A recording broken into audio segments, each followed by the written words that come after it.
doing things.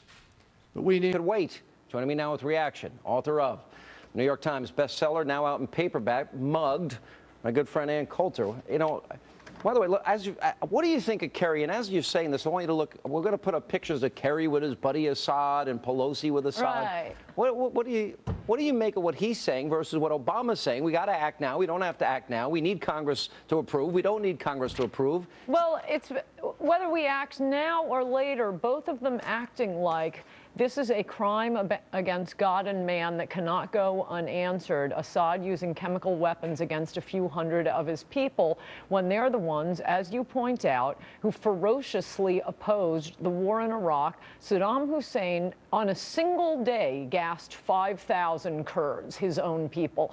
Over a few decades, he gassed about 50,000 Kurds, to say nothing of hundreds of thousands of Iranians. Moreover, what is America's national security interest in Syria?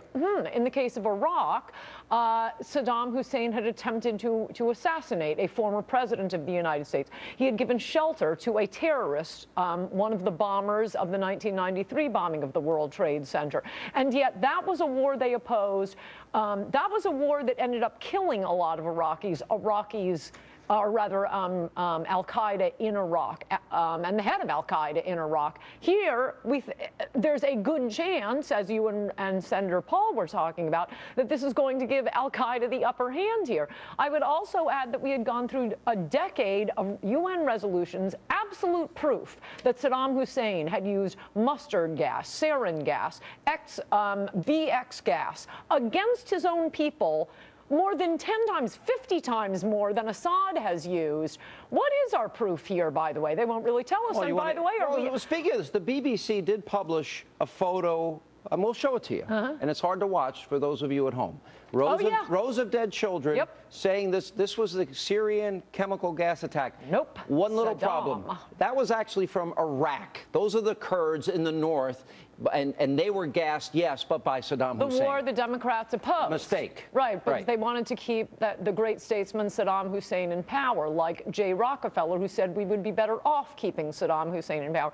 I mean, how do we know? You know, we need to check with Hillary here to make sure the chemical gas wasn't released by a Syrian upset by a YouTube video. Yeah. You cannot trust these people on national security. They are Democrats, and I would point out that in every military intervention, well, in the past century, when Republicans are running it, we're winning. When Democrats come in, we are losing. They make a mess of things. You have Iran with Eisenhower taking out Mohammad Mossadegh. That was fantastic for America. He was a lunatic. The Shah's in power. We have a good ally. In comes Carter, and he causes this whole problem by allowing the Shah to be taken out. We got Mubarak, now we've got Assad. Look, we have Vietnam. The choice. We have Somalia. You're right. We have Iraq. If Obama cares about pretending to be, you know, a serious commander-in-chief, he's making Clinton look like Klaus, von Clausewitz at this point. But think about this. How about just sending those troops to Iraq? That is once again a war that was deposed a monster 50 times worse than Assad, that established a democracy that did not allow al-Qaeda to get control of the country, and victory is defeat is snatched from the jaws of victory by Obama by pulling out troops. Now Iran has moved in. Can I ask you a question? He's given that magnificent success up. We talked to Colonel Peters and General McInerney. Who says to the enemy, this is not open-ended, no boots on the ground, days, not weeks, and, oh, by the way, this is not about regime change? Right. So who telegraphs that before you actually, how strategically, that's certainly not from The Art of War by Sun Tzu. Right. I will tell you that. Right. All that he has accomplished is to make Bill Clinton look like a great general, like a great commander-in-chief here.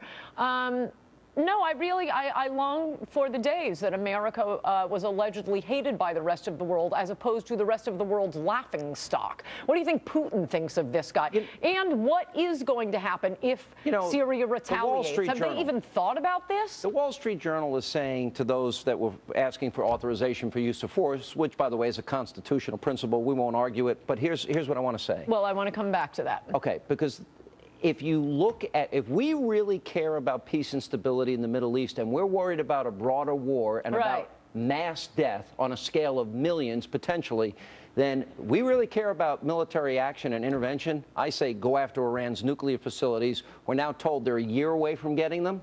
Why not go there if they want to have some positive impact? And by the way, aren't you glad Saddam Hussein isn't around to be involved in this right now? By the way, what are the odds that the weapons of mass destruction we didn't find actually made its way to Syria? No, in fact, do you remember Georges Sada, the general under Iraq? That's correct. You interviewed him. I did. He wrote a book, and he was one of Saddam's generals, though he supported the war in Iraq because Saddam was a monster and a lunatic. And he said on your program, and wrote a book about it, which I have, those weapons were moved on trucks right before the intervention in Iraq, and they were moved to Syria. Yeah, wonder where they came from. All right, we're going to take a break. Stay right there. We'll have more with Ann Coulter right after the break. And later, we'll debate the president's decision. All right, as we continue with Ann Coulter. All right, so Boehner took his position. McConnell, Cantor's supporting the president. Boehner's supporting the president. Although Boehner says he will not lobby, that it's up to them to whip the votes, meaning the White House. Mitch McConnell, more on the fence. He has not made a decision, says they need to make the case. How do you think this vote is going to go down? I think this is absolutely crazy. As we talked about last week, the only reason Obama is going to Congress is that he's the one who issued this idiotic ultimatum. The only reason we're even talking about Syria, a piker compared to Saddam Hussein, whom they opposed deposing, is because of this ultimatum about the red line if you use weapons of mass destruction. Suddenly he decides he wants to go to Congress for a vote, as you very ably showed. Gosh, he doesn't want to go to Congress for a vote when he's actually required to under the Constitution. I say Congress only has a right to vote if he is seeking a resolution of war. If they don't like something, they can withdraw the funding for it. But the point is, you may disagree with me on that. Every president has agreed with me on it, including this one, and Obama says he's not going to abide by the vote anyway. So the sole purpose of the vote is to make Obama look like less of an idiot. Why is Congress wasting his time on this? Why not call in some more actresses and have hearings who played farmers or, professional athletes and steroid use in baseball? Those hearings have more purpose under the Constitution than a ruling from Congress on whether the president is the commander-in-chief. He is the commander-in-chief, but Congress declares war. This is not a war. But what the draft that came out tonight, well, anytime you're firing bombs No, at a it's country, not. It wasn't in Grenada. It wasn't with the Contras. I don't want to get into that because it's not going to get us anywhere. But they're going to have a clock ticking, and the clock is from the War Powers Act, which I think is idiotic too, and you probably agree with me there. They shouldn't vote on this. All right, they should which refuse limits to vote. military action to 60 days, 30 days thereafter for withdrawal. I would also note that not only are all the Democrats who are so itching to start something they know not what in Syria, we're the ones who most vociferously oppose the war with Iraq, as are many of the Republicans, who, if they didn't oppose the Iraq war at the beginning, wow, they very quickly turned against it and started bashing it. So I wouldn't be counting on these people as your allies in whatever happens now in Syria. And I would never count on a Democrat not to screw up any foreign policy intervention. Eleanor Holmes Norton said that Obama will be shamed and humiliated if he loses the vote. That's why Democrats are going to support him. Well, I think they need to explain to us why they were against taking out a monster who committed 10 times as many chemical weapons attacks. According to John McCain, Allahu Akbar means, praying to God. Same thing, praising God. Yes, and that's why I respect him so much. All right, Ann Coulter, up next tonight here on Hannity. On Saturday, the president laid out his case why he believes the U.S. should take military action against the Syrian regime.